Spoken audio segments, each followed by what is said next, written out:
Hello friends, સ્વાગત છે તમારું મારી ચેનલ ધમુસ કિચન એન્ડ બ્લોગ પર.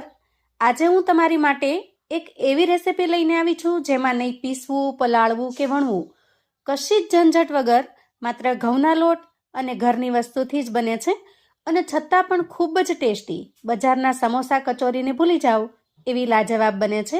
તો ચાલો એના માટે સૌથી પહેલાં આપણે એક મિક્સિંગ બાઉલ લઈશું અને એમાં 1 ચમચી જેટલું દહીં ઉમેરીશું અને ત્યાર પછી એમાં 1 ચમચી જેટલું કુકિંગ ઓઇલ ઉમેરીશું.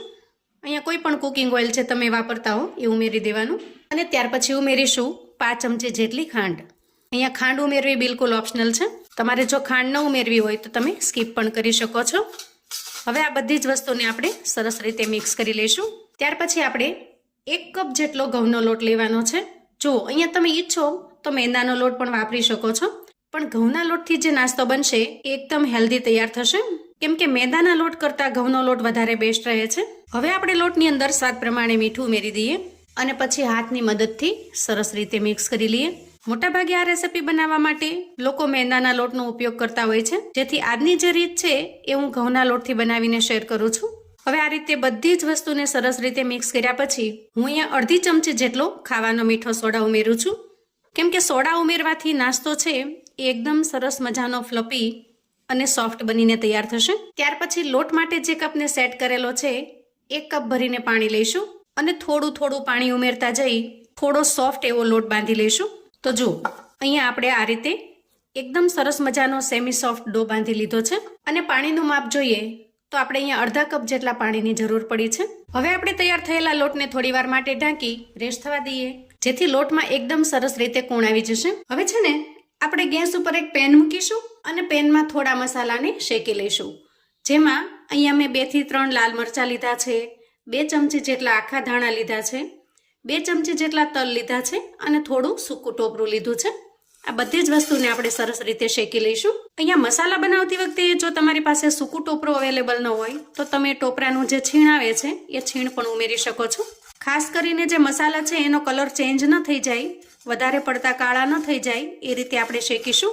અંદાજે 2 મિનિટ જેટલો સમય થયો છે અને અહીંયા મસાલા સરસ રીતે શેકાઈ પણ ગયા છે. ગેસની ફ્લેમને આપણે બંધ કરીશું અને આ મસાલાને થોડી વાર માટે ઠંડા થવા દઈશું.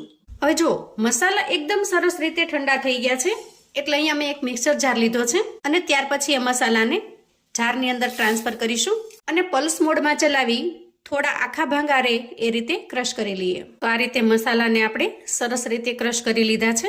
હવે આપણે ગેસ ઓન કરી ગેસ ઉપર ફરી પેન મૂકીશું અને અંદાજે 1 નાના ચમચા જેટલું તેલ લઈશું. આજનો નાસ્તો એકદમ ઓછા તેલમાં તૈયાર થશે, પણ ઓછા તેલમાં બનતો હોવા છતાં પણ ખૂબ જ ટેસ્ટી એવો બનશે. હવે અહીંયા પેનની અંદર તેલ થોડું ગરમ થાય એટલે આપણે અડધી ચમચી જેટલું આખું જીરું ઉમેરી દઈએ. થોડી અમથી ચપટી જેટલી હિંગ ઉમેરીશું. 1 ચમચી જેટલી અધકચરી ખાંડેલી આદુ મરચાની પેસ્ટ ઉમેરીશું અને થોડા ઝીણા સમારેલા મીઠા લીમડાના પાન ઉમેરીશું. અહીંયા આદુ મરચાની પેસ્ટને સૌથી પહેલા તો સરસ રીતે સાંતળી લઈએ અને ત્યાર પછી એક મીડિયમ સાઇઝની ડુંગળીને મેં એકદમ ઝીણી ઝીણી સમારી લીધી છે, એને ઉમેરી દઈએ અને ડુંગળીને એકદમ સરસ બ્રાઉન કલરની થાય ત્યાં સુધી આપણે સાંતળી લેવાની છે.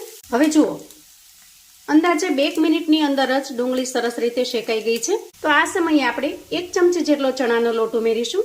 ચણાનો લોટ આપણે અહીંયા બાઇન્ડિંગ માટે ઉમેર્યો છે.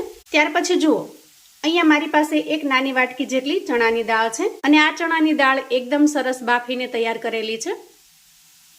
તો અંદાજે 1 વાટકી જેટલી ચણાની દાળ ઉમેરીશું.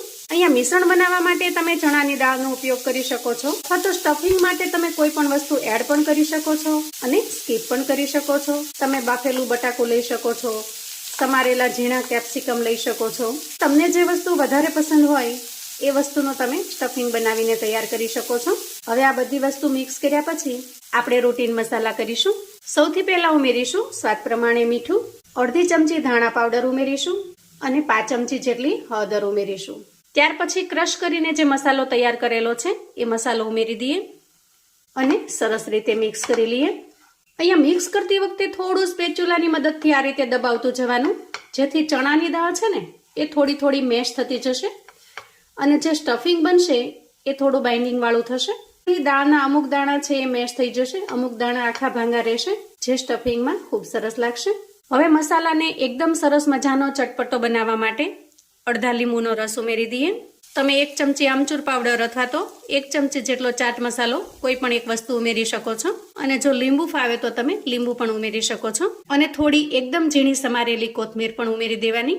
અહીંયા મેં કોથમીરનું પ્રમાણ થોડું વધારે રાખ્યું છે કેમ કે મસાલાની અંદર કોથમીરનો ટેસ્ટ પણ એકદમ સરસ લાગશે. હવે લીંબુનો રસ, કોથમીર આ બધી જ વસ્તુને આપણે મિશ્રણમાં સરસ રીતે મિક્સ કરી લઈશું અને તૈયાર થયેલા મિશ્રણને થોડી વાર માટે ઠંડુ થવા દઈશું. હવે સ્ટફિંગ સરસ રીતે ઠંડુ થઈ ગયું છે, એને આપણે એક પ્લેટમાં કાઢી લઈએ અને ત્યાર પછી રેસ્ટ ઉપર મૂકેલા લોટને ચેક કરી લઈએ. તો જુઓ, અહીંયા રેસ્ટ થવાથી લોટ છે એ થોડો વધારે ઢીલો બન્યો છે કેમ કે આપણે એના અંદર દહીં, ખાંડ અને ખાવાનો સોડા ઉમેરેલો છે. તો હવે આપણે થોડું તેલ લેવાનું અને એમાં લોટને સરસ રીતે કૂણવી લેવાનો છે.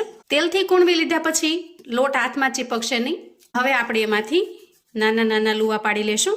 તો અહીંયા આજે આપણે બનાવી રહ્યા છીએ એકદમ સરસ મજાની સ્ટફિંગ કચોરી. ત્યાર પછી કોઈ પાટલી કે વેલણ લઈશું અને એના ઉપર થોડો લોટ સ્પ્રિંકલ કરીશું અને આપણે તૈયાર કરેલો લુવો મૂકીશું. જુઓ, આ રીતે હાથની મદદથી આપણે બંને સાઈડ લુવાને એકદમ સરસ રીતે ફેલાવી લેવાનો છે.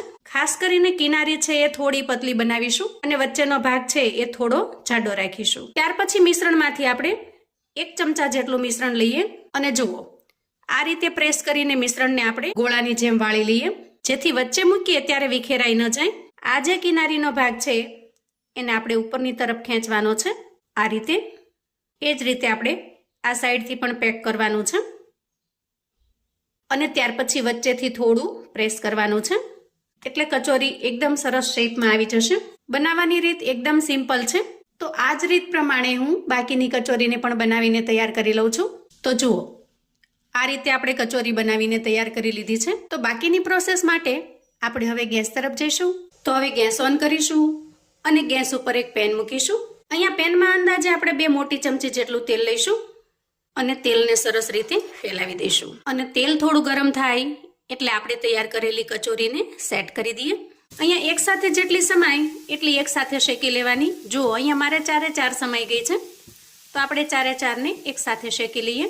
અને નીચેની સાઈડ થોડી ક્રિસ્પી થાય એટલે આપણે કાંટી અને ચમચીની મદદથી એની સાઈડને ચેન્જ કરી લેવાની છે. એકદમ આરામથી ખૂબ જ ઝડપથી શેકાઈને તૈયાર થઈ જશે. અહીંયા વચ્ચેની સાઈડ જો તમને થોડી કાચી લાગતી હોય તો તમારે ચીપિયાની મદદથી આ રીતે શેકી લેવાની છે જેથી કિનારી પણ સરસ રીતે શેકાઈ જશે. અને સરસ રીતે શેકાઈને તૈયાર થાય એટલે આપણે એને પ્લેટમાં કાઢી લઈશું. તો જુઓ, એકદમ ક્રિસ્પી, ખસ્તા અને ખૂબ જ ટેસ્ટી એવી ચણાની દાળની કચોરી બનીને તૈયાર છે. જુઓ, અહીંયા હું તમને એક તોડીને બતાવું. વાહ, જુઓ, સ્ટફિંગ પણ કેટલું ટેસ્ટી દેખાય છે. એક વખત આ રીતે ચોક્કસથી બનાવજો અને કેવી બની છે એ ફીડબેક મને શેર કરજો. તો મિત્રો, આજનો વિડીયો જો તમને જરા પણ ઉપયોગી લાગ્યો હોય તો વિડીયોને લાઇક કરજો, શેર કરજો અને આવી અવનવી રેસિપી જાણવા માટે, મને સપોર્ટ કરવા માટે ચેનલ પર જો તમે નવા છો તો પ્લીઝ ચેનલને સબસ્ક્રાઇબ કરજો. તમારા ફેમિલી, ફ્રેન્ડ્સ અને મિત્રોને પણ આપણો આજનો વિડીયો ચોક્કસથી શેર કરજો જેથી એ લોકો પણ આવી સરસ મજાની ટેસ્ટી કચોરી બનાવીને તૈયાર કરી શકે. તો ખાસ કરીને મને કોમેન્ટમાં ચોક્કસથી જણાવજો મિત્રો કે આજની આ ટેસ્ટી એવી કચોરીની રેસિપી તમને કેવી લાગી છે. ફરી મળીશું એક નવી રેસિપી સાથે. ત્યાં સુધી આવજો મિત્રો.